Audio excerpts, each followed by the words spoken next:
My name is Hank Tharp, and today in this short and controversial video, you're going to discover a life-changing story of how I, with the aid of a simple, mind-blowing device, was able to save myself and my family, heat our home, and cook warm meals during the longest, most terrifying blackouts in American history.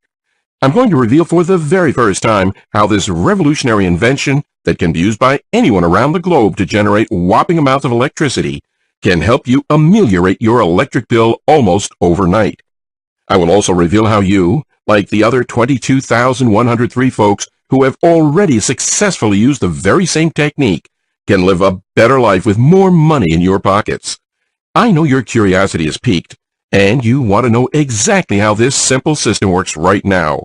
Honestly, what I'm about to reveal to you today will totally shock you, and in a few minutes from now, you'll be furious that you ever gave a single thin dime to those corporate fat cats. So pay close attention to this short presentation for the next few minutes and grab something to write with while you still can, because I don't know how long I'll keep this free presentation online. Yet, before we go any further, let me tell you who I am and how I found this very special and unique method. As I mentioned, my name is Hank Tharp. I'm a 53-year-old personnel coordinator from Akron, Ohio, and I live just outside the town with my wife and daughter. Living here, I know that steep utility bills are somewhat of a burden, and we've been dealing with this for longer than anyone cares to admit. And while I've certainly never liked having to pay $220 or more per month to keep my home warm during the winters or cool during our muggy summers, I'd always just accepted that that's the way it is. In the summer of 2003, August 14th, however, all that changed.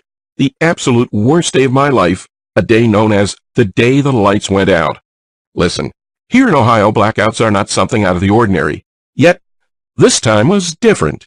We'd just been hit by a massive, history-making grid failure. We suddenly found ourselves with no power, no internet, no fridge, no water, nothing. It was going to get crazy. 4 hours in the extraordinary event. Gridlock, heartbreak. Emergency services were stretched thin. And to make matters worse, my wife, Terry, was already 2 days overdue to give birth to our second child. I tried calling the electric company, yet they said that they were working to fix the problem as quickly as they could and that they had no realistic time frame for when the light would come back on. First thing in the morning, I went to check on my family, and what happened next made me stop dead in my tracks. That was the moment when I heard my daughter screaming, "Mommy, are you okay?" "Yes, honey. Your brother is just making a lot of movements in here. I think he's coming." Unsure what to do and feeling helpless to protect my family, I started panicking and we jumped in the car as fast as we could. My wife was putting pressure on me. "Hank, I need you to hurry up. I need you to go faster." I was going as fast as I could, but with no stoplights on, I gotta be careful. We gotta get there safe. Suddenly, boom, somebody just crashed into our car. I dragged my wife out from the car and leaned her against a tree. "He's not going to wait, Hank. He's coming now."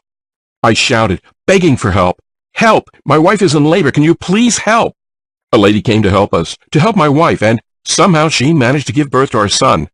That woman instantly took us to her house nearby. When that door opened, I felt a blast of AC coming from inside and saw her husband watching TV. "He's my husband, Keith," the woman told us. Then she took my wife and daughter to the bathroom to give them first aid and also called the ambulance. I was so stunned, I couldn't even speak at first. Left with Keith, I finally spit it out as I pointed to the room. "How in the world? What the? How? I mean, are you powering all of this with a gas generator? That's not even possible." Yet, before I could ask any more questions, the ambulance came and we went directly to the hospital.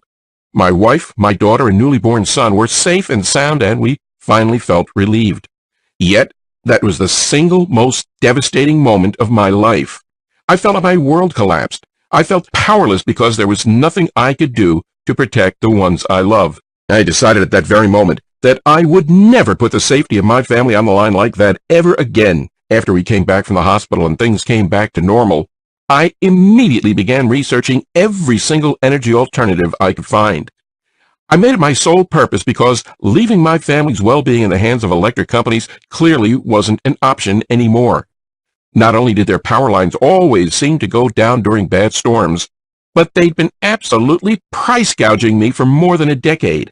And laughing all the way to the bank, as they scooped thousands of hard-earned dollars right out of my pocket.